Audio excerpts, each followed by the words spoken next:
Hello friends, welcome to Sivasuji channel. இன்றைக்கி நம்ம எண்ணத்தோட வலிமை என்ன அப்படின்றத ஒரு சிறு கதை வழியாக பார்க்க போகிறோம். ரொம்ப நாளைக்கு முன்னாடி ஒரு நாட்டில் கூன் முதுகு உடைய ஒரு இளவரசன் இருந்தாராம். அவரோட கூன் முதுகை நினச்சி அவர் ரொம்ப கவலைப்பட்டிருக்காரு. இப்போ நம்ம எப்படி இதை சரி பண்ண முடியும்? நம்மளும் மித்தராஜா மாதிரி அழகா ஏன் இல்லை அப்படின்னு வருத்தப்பட்டிருக்காரு. ஒரு கைத்தேர்ந்த சிற்பியை கூப்பிட்டு கூன் முதுகு இல்லாமல் ஆனால் என்ன மாதிரி இருக்கக்கூடிய ஒரு சிலையை நீங்கள் செய்யணும் அப்படின்னு சொல்லியிருக்காரு. சிலை செய்யப்பட்டுச்சான். அதுக்கப்புறமா அந்த சிலையை யாருமே பார்க்காத வண்ணமாக போய் தோட்டத்துக்குள்ளே வச்சிட்டாரு. எப்பெல்லாம் ஓய்வு கிடைக்குதோ அப்பெல்லாம் அந்த சிலையை பார்த்து யோசிக்க ஆரம்பிச்சிருக்காரு. நம்மளும் இந்த மாதிரி கூன் முதுகு இல்லாதவங்களா இருந்தால் எப்படி இருக்கும் அப்படின்னு அந்த சிலை மாதிரியே நம்மளும் நின்று பார்க்கணும் அப்படின்னு நிற்க ஆரம்பிச்சிருக்காரு.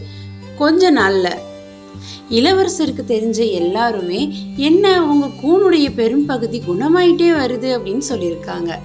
அவர் தொடர்ந்து சிலை மாதிரியே நிற்க கொஞ்ச நல்ல நேரான முதுகு உடையவராகவே மாறிட்டாராம். சிற்பத்தை மாதிரி நேரான முதுகு உடையவனா மாறுறதுக்காக எது காரணமாக இருந்திருக்கும் அப்படின்னு அவர் யோசிக்கும் போது தான் அவருக்கு புரிஞ்சிச்சு, அவரோட அந்த ஆழ்ந்த எண்ணம் தான் அவருடைய இந்த அழகான உடல் மாற்றத்துக்கு காரணம்னு. அவர் மட்டும் இல்லைங்க, நம்மளும் நிச்சயமாக நம்மளுடைய எண்ணங்கள் நம் வாழ்க்கையை மாற்றும். இந்த பிரபஞ்சம் அதுக்கு ஹெல்ப் பண்ணுன்றதை நம்பணும். தேங்க்யூ, கீப் வாட்சிங்.